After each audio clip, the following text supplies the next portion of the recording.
What if I told you that the biggest thief in your life isn't other people? It isn't your circumstances. It isn't even the failures you've had in the past. It's you. It's the part of you that keeps handing over the steering wheel of your life, letting fear, excuses, and other people's opinions dictate where you go. Most people don't even realize they're doing it. They live like passengers in their own story, waiting for something outside of them to change, waiting for permission, waiting for luck, waiting for the perfect moment. And here's the hard truth, that moment never comes. You've got two choices. You either stay the victim, pointing fingers and telling yourself stories about why life is unfair, or you take the damn wheel. You decide that enough is enough, that you're done letting life happen to you, and you start making it happen for you. Think about this. Every time you say, I can't, every time you say they won't let me, every time you say, that's just how it is, you're giving away power that should belong to you. Imagine if you collected all that wasted energy, all that time you've spent complaining, resenting, waiting, and instead you poured it into building the life you want. Here's the twist most people don't see. Life isn't about what happens to you. It's about how you respond, how you adapt, and how you rise. That's what separates the people who thrive from the ones who stay stuck. So I want to challenge you right now. What if today is the day you stop living as a victim? What if today is the day you decide to take control, completely, unapologetically? Because once you make that shift, once you claim ownership of your life, everything changes. Let me take you deeper into this. Owning your story is not some motivational cliche. It's the starting point of everything. And yet it's the very thing most people run away from. Why? Because it forces you to look in the mirror and admit that where you are right now, in this very moment, is a direct reflection of the choices you've made, the things you've tolerated, and the excuses you've believed. That's not comfortable. It's much easier to point outward, to blame your parents for how they raised you, to blame your boss for not seeing your value, to blame your partner for not supporting you, to blame the economy, the government, or even just bad luck. It's easier to create this narrative where the world is stacked against you, because then you don't have to change. You get to stay exactly where you are, feeling justified in your misery. But here's the problem. Staying there keeps you powerless. When you give away blame, you give away power. Every excuse you make is a transaction. You're trading your authority over your life for the comfort of victimhood. You tell yourself it's not your fault. And maybe it isn't. Maybe someone really did hurt you. Maybe you really did get dealt a hard hand. But here's the brutal truth. It doesn't matter whose fault it was. It's your responsibility now. You don't get to control everything that happens to you, but you do control what you do next. And that's where the difference between living as a victim and living as the author of your story comes in. Think about the word story for a moment. Every story has a character, a conflict, and a choice. When life hits you, and it will, you always have that choice. You can stay in the same chapter, rereading the same lines of pain, betrayal, or disappointment, telling yourself over and over again why you're stuck. Or you can turn the page. You can write the next chapter differently. Owning your story means saying, yes, this happened. Yes, I fell. Yes, I've been hurt. But this is not where it ends. It's reclaiming authorship instead of being a side character in your own life. Now let me ask you this. How many years of your life have you lost waiting for someone else to fix it for you? How many days have you wasted thinking, if only my circumstances were different, then I'd be happy. Then I'd take action. Then I'd finally live. That's the victim mindset at work. Victims wait. Leaders create. Victims complain. Leaders adapt. Victims look at the problem. Leaders look for the possibility. And you've got to decide, are you going to keep living as the victim in your story, or are you finally going to step up and own it? Here's a hard pill to swallow. No one is coming to save you. Not your friends, not your boss, not your family, not the government, not luck, not fate. No one. And once you accept that, strangely enough, it's liberating. Because if no one is coming to save you, then the responsibility is all yours. And that means the power is all yours. It means you don't have to wait anymore. You don't need permission anymore. You don't need the stars to align. You just need to decide. Owning your story also means taking responsibility not just for the big failures, but for the small daily choices you make. The times you said yes when you should have said no. The times you stayed silent when you should have spoken up. The times you let fear dictate your move instead of courage. Those choices shape your life more than any single moment of tragedy or betrayal. And here's the kicker, you can't change what you refuse to acknowledge. If you keep telling yourself, it's not my fault, you'll never take the wheel. You'll keep drifting, reacting to life instead of directing it. Let me put it this way. Imagine your life as a car. Right now, some of you are sitting in the passenger seat, watching someone else or something else drive. It could be fear driving. It could be insecurity. It could be other people's opinions. And where's that taking you?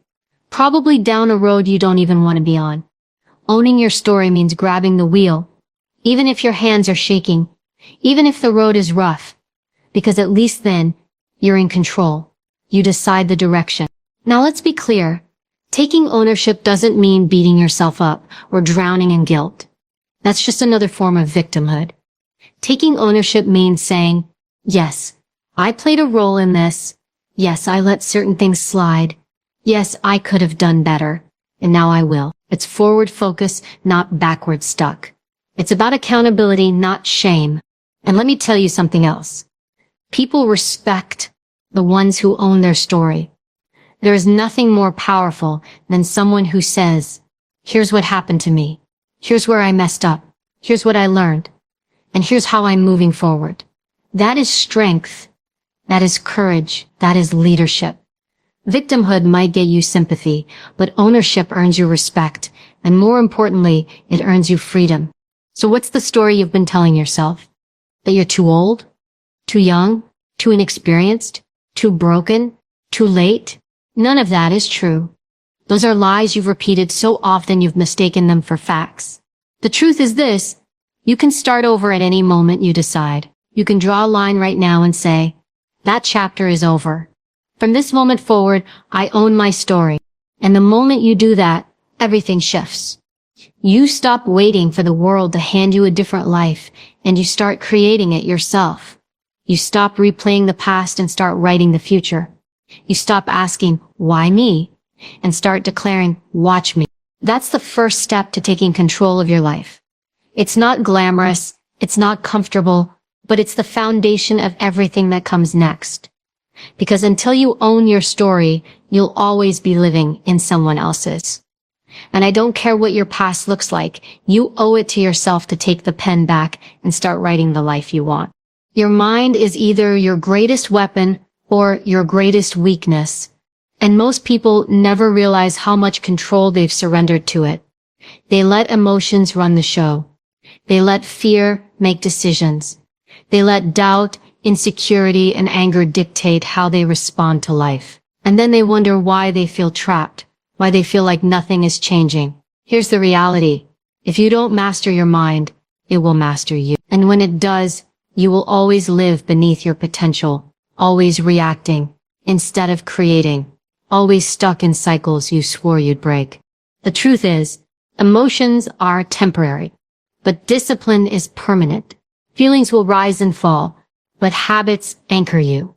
The person who waits to feel ready will never move. The person who waits to feel motivated will always fall behind. That's because motivation is a spark, but discipline is the engine. Motivation whispers, I'll do it when I feel like it. Discipline says, I'll do it whether I feel like it or not. And if you want to take control of your life, discipline has to win every single time. Think about this. How many times have you let emotions sabotage your progress? Maybe you had a plan to eat better, but stress hit you and suddenly you're binging on junk food.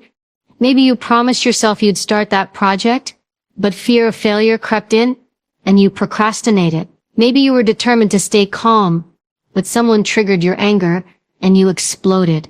Each time you handed your power to emotion instead of discipline.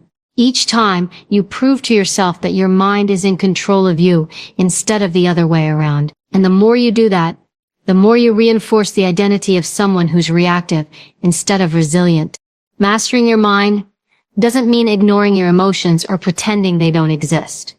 It means learning how to regulate them, to channel them, to act with clarity instead of chaos.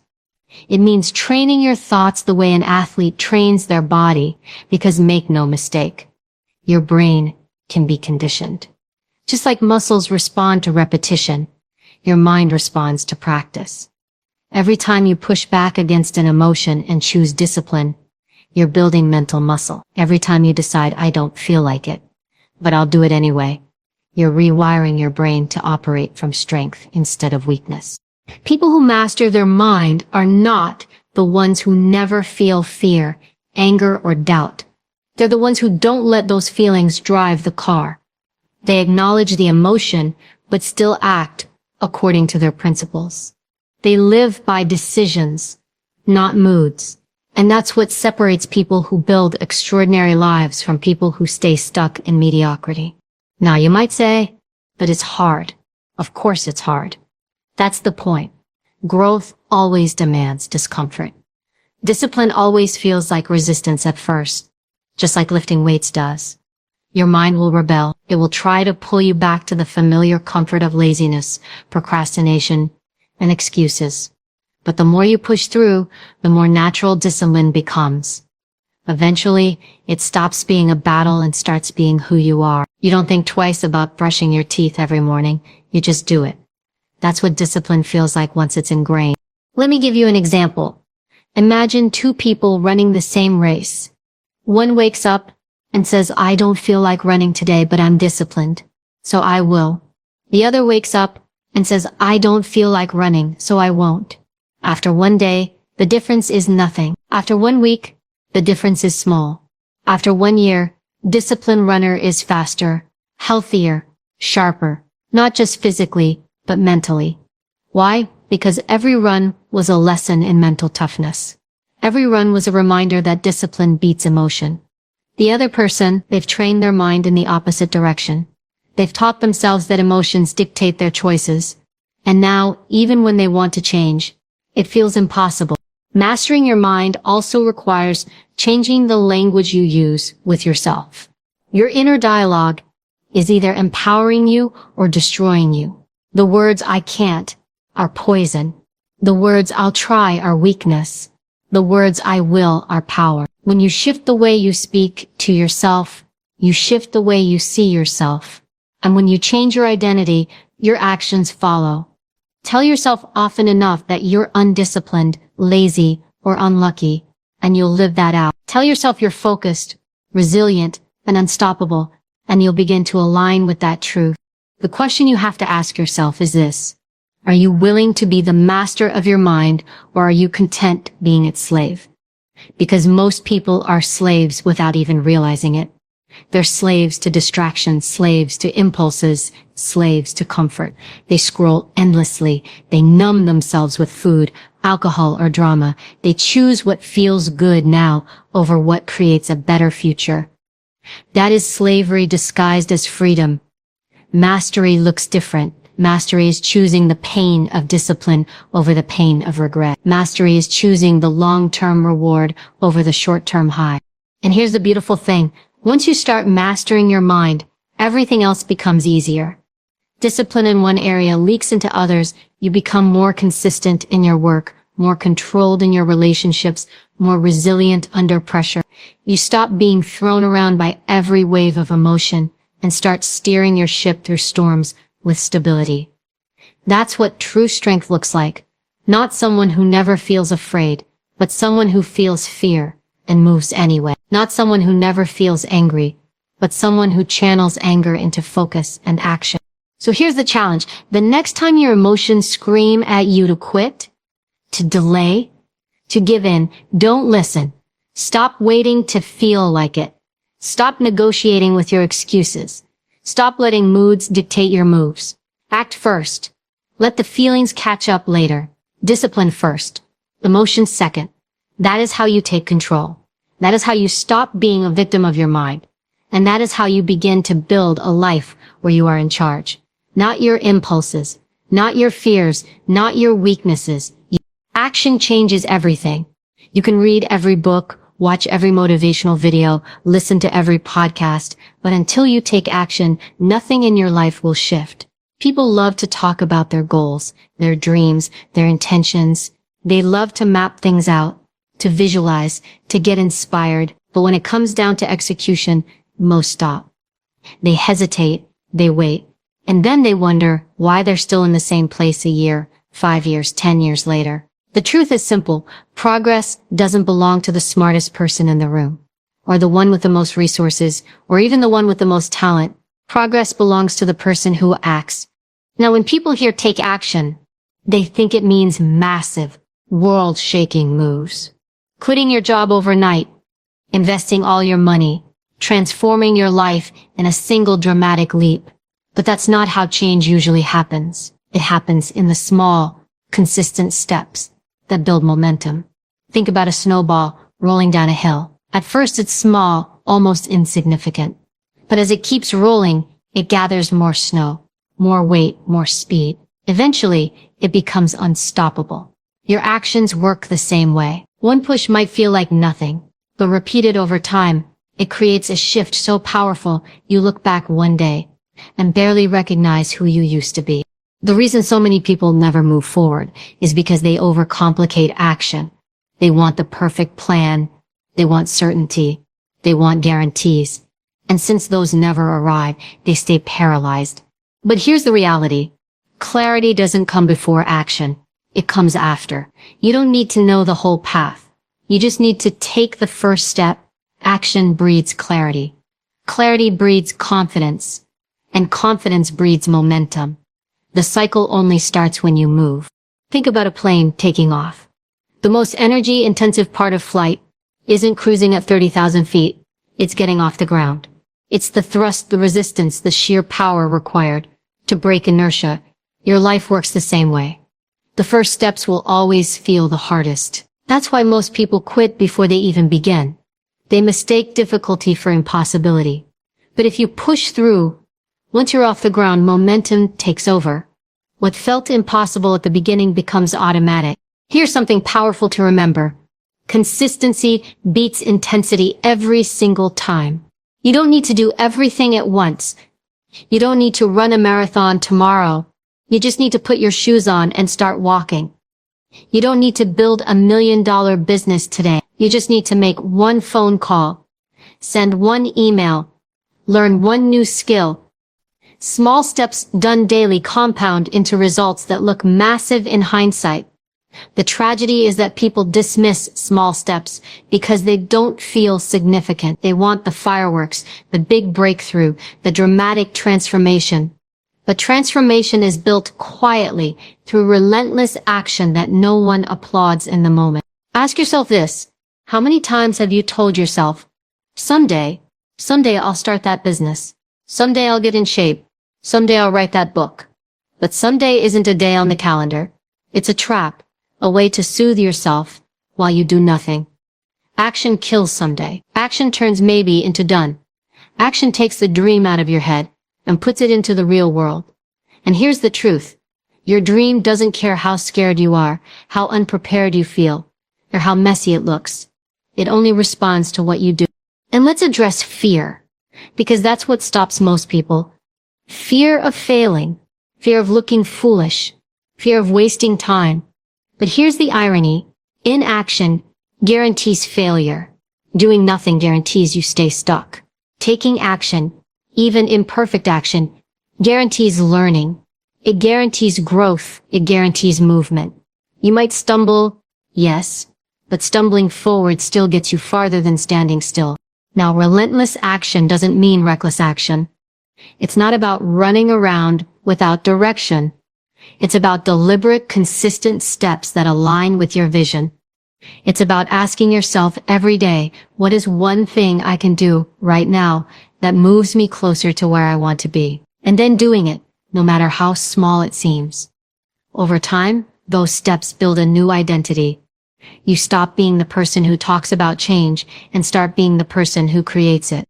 Here's a perspective shift. Stop measuring success by outcomes. Start measuring it by actions. You can't always control results, but you can control what you do. Did you take the step today?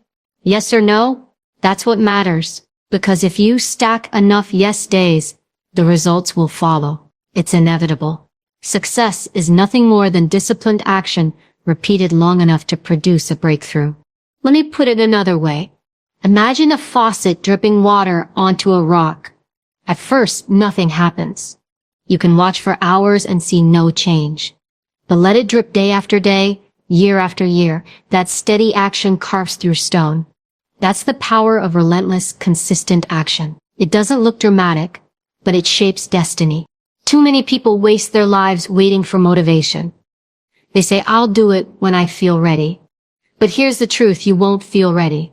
Readiness is a myth. You act first, and the feeling comes later. Momentum creates motivation, not the other way around. The people you admire, the ones who built extraordinary lives, weren't always motivated. They were disciplined. They acted when they were tired. They acted when they were scared. They acted when no one was watching. That's why they broke through. So here's the challenge. Stop waiting for the big moment. Stop waiting for permission. Stop waiting for everything to line up perfectly. It never will. Start where you are with what you have and take one step, then another, then another. Commit to relentless forward movement, no matter how small. That's how you break inertia. That's how you create momentum. That's how you transform your life. Because in the end, the gap between where you are and where you want to be isn't knowledge. It isn't resources. It isn't talent. It's action. Relentless, daily, unapologetic action. That's the bridge. That's the difference. And once you decide to walk it, step by step, you'll realize you never needed to wait for anything. You just needed to begin. Average is crowded. That's where most people live. And they don't even realize it. They wake up, go through their routines, clock in, clock out, scroll on their phones, complain about their circumstances, and call it living. But deep down, they know something's missing. They know they're capable of more, but they settle. They tell themselves this is just how life is. They convince themselves that they're doing okay because everybody else is in the same boat. But that's the trap. When you measure your life against mediocrity, you'll always feel justified in staying small. Raising your standards is about deciding that average is no longer enough. It's about drawing a line in the sand and saying from this point on, I refuse to accept anything less than my best. Here's the truth. The life you tolerate is the life you live. If you tolerate toxic relationships, you'll attract more of them. If you tolerate excuses, you'll keep making them. If you tolerate being out of shape, broke, or stuck, you'll stay exactly where you are. Your standards set the ceiling for your life, and most people don't even consciously choose them. They inherit them. They accept the level of health, success, and happiness they saw growing up, and they never question it. But you are not obligated to repeat the story you were handed. You can raise your standards at any moment and change the entire trajectory of your life. Think about your phone for a second. You update it regularly, right? Because if you don't, it slows down, glitches, stops performing. Yet most people never update the standards they live by. They're running on outdated programming, old habits, low expectations. Then they wonder why they're not thriving. Raising your standards is the ultimate upgrade. It's saying, the old me is expired. This new version doesn't settle for less. Let's get specific. What do low standards look like? They look like hitting snooze every morning, telling yourself you'll start tomorrow. They look like tolerating a relationship that drains you because you're afraid of being alone. They look like staying in a job that kills your spirit because it's comfortable. They look like telling yourself you'll get healthy someday while you eat another meal, doesn't serve you. Low standards always sound reasonable in the moment. That's what makes them so dangerous. They don't announce themselves as failure. They disguise themselves as good enough. But here's the problem with good enough. It slowly erodes your spirit. Deep down, you know you're capable of more. And when you live beneath that, you feel it. You feel restless, frustrated, unfulfilled. That's not depression. That's your soul telling you to raise your standards. That's your inner voice demanding more. When you raise your standards, you immediately shift how you show up. You stop asking, what can I get away with? And start asking, what's the best I can do? You stop making excuses and start making changes. And the world responds, because people will treat you according to the standards you set. If you demand respect, you'll get it. If you demand excellence from yourself, opportunities will find you. Life rises to meet you at the level of your expectation. Raising your standards doesn't mean chasing perfection. It means refusing to settle for anything less than alignment with your values. It means saying, I don't eat like this anymore. I don't waste my time like this anymore.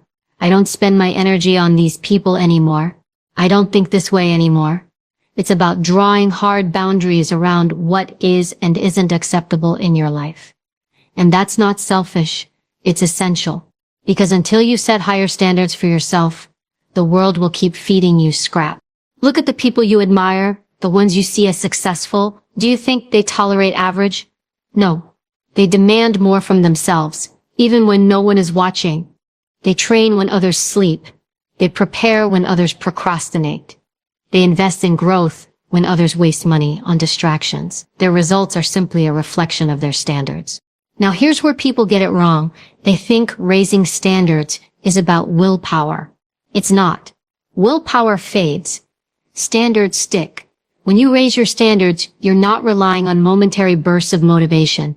You're changing your identity. You're saying, this is who I am now. I don't settle. I don't quit.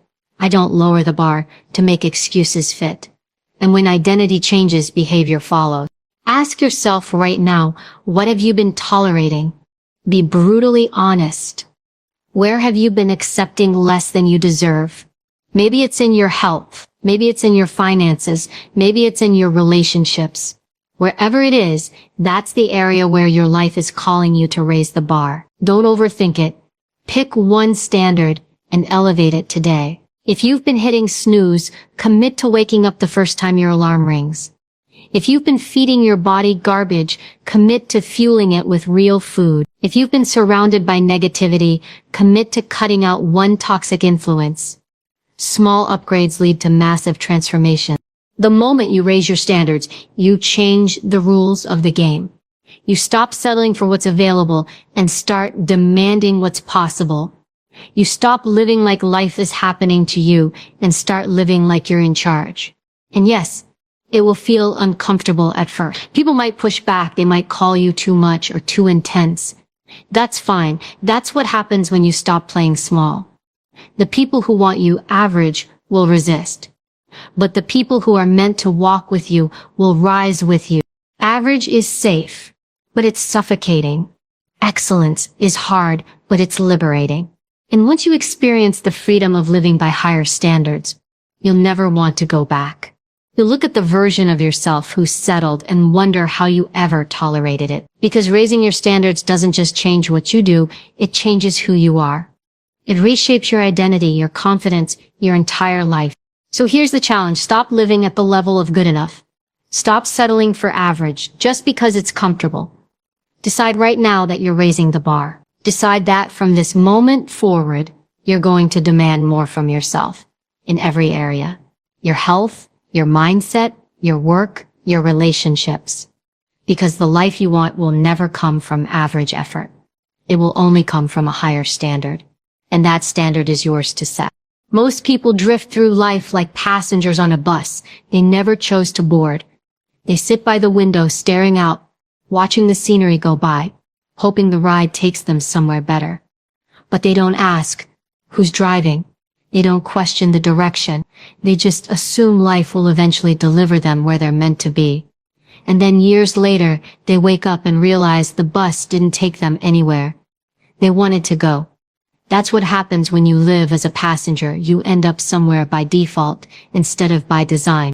Designing your future means stepping into the role of architect. It means you stop leaving your life to chance, to circumstance, to the decisions of others. It means you decide deliberately, unapologetically, what you want your life to look like.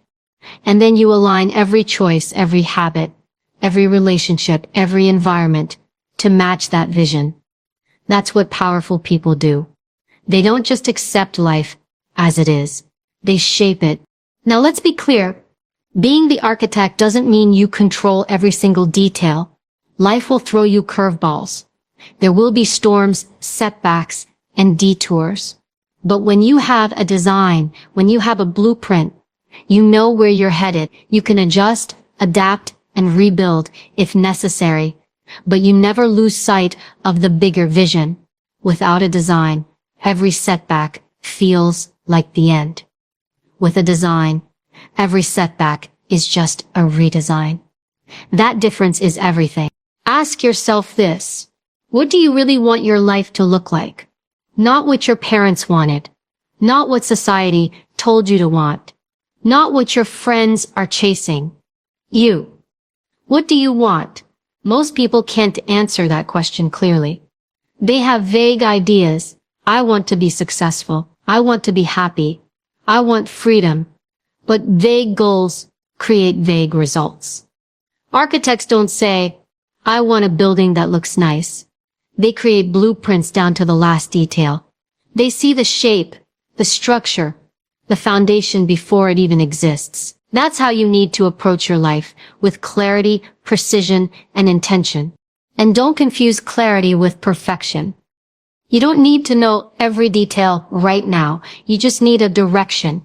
If you say, I want financial freedom, what does that mean to you? Does it mean being debt-free? Does it mean owning a business? Does it mean traveling the world? Define it. If you say, I want better health, what does that mean? Running a marathon? Feeling strong and energized? Living without medication? Get specific. The clearer your vision, the easier it is to reverse engineer the steps to get there. Here's the hard truth. If you don't design your future, someone else will. Your boss will design it based on what they need from you. Advertisers will design it based on what they want you to buy.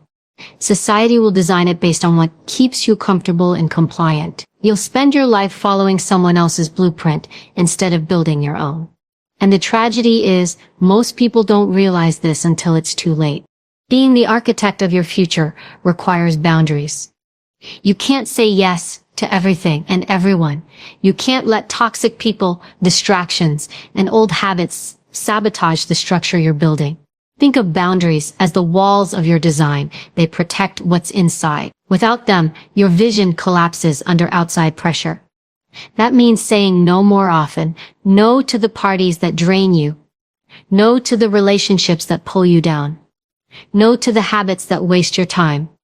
Every no to what doesn't fit your vision is a yes to what does.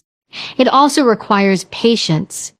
Buildings aren't constructed overnight. Neither are extraordinary lives. You have to lay the foundation first.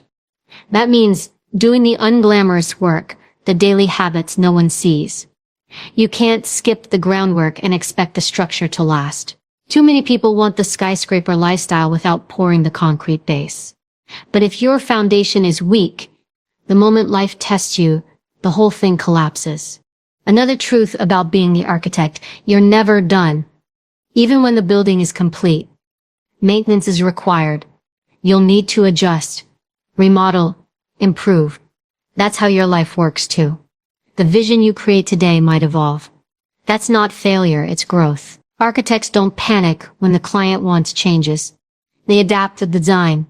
You have the same power. As you grow, your vision grows.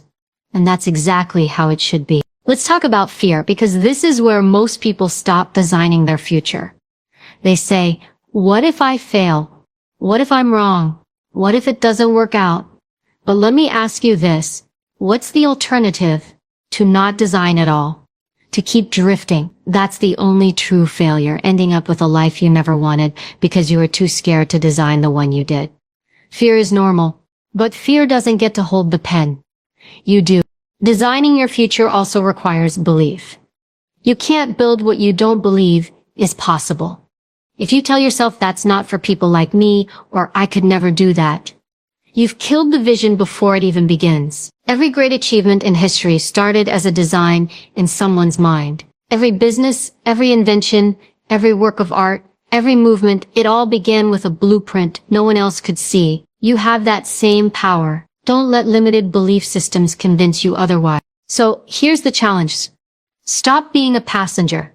Stop waiting for life to magically deliver the future you want. Take the pen back, write the vision, draw the blueprint, then start building brick by brick, habit by habit, choice by choice. Will it be hard? Yes. Will people doubt you? Absolutely. Will it take longer than you want? Most likely. But one day, you'll look at the life you've built and realize you're living in a structure of your own design, not one handed to you. That's freedom, that's power, that's ownership. The future doesn't just happen, it's created, and whether you create it consciously or by default, it's still being built right now. The question is, who's the architect, you or someone else? Decide, because the moment you choose to design your future, you stop being a victim of circumstance and start being the creator of your destiny. Let's bring this full circle. You've heard the truth. You cannot keep living as a victim and expect to build a life of power, freedom, and purpose. You cannot keep blaming, waiting, and settling, because all that does is chain you to the same story, year after year. The only way forward is ownership. Own your story. Master your mind. Take relentless action. Raise your standards. Design your future. This isn't theory. This is the blueprint for taking back your life. And here's the part that matters most. No one else can do it for you. Not your friends. Not your family. Not your boss. Not your partner. You. You are the author. You are the driver. You are the architect. And yes, it will be uncomfortable. Yes, it will be hard. But so is staying stuck. So is living small. So is looking back years from now, filled with regret because you never gave yourself permission to rise. You get to choose your heart. You get to choose your fight. So decide right now. Decide that this moment is the turning point. Decide that you are done living beneath your potential. Decide that you will no longer let excuses, fear, or mediocrity dictate your life. Stand up, take the wheel, and build the future you want. Relentlessly, unapologetically, courageously. Because at the end of the day, you either live as the victim of your circumstances or the victor of your choices. And the world doesn't need another victim. It needs you at full power. It needs your strength, your courage, your vision. The pen is in your hand. The question is, what story will you write from here?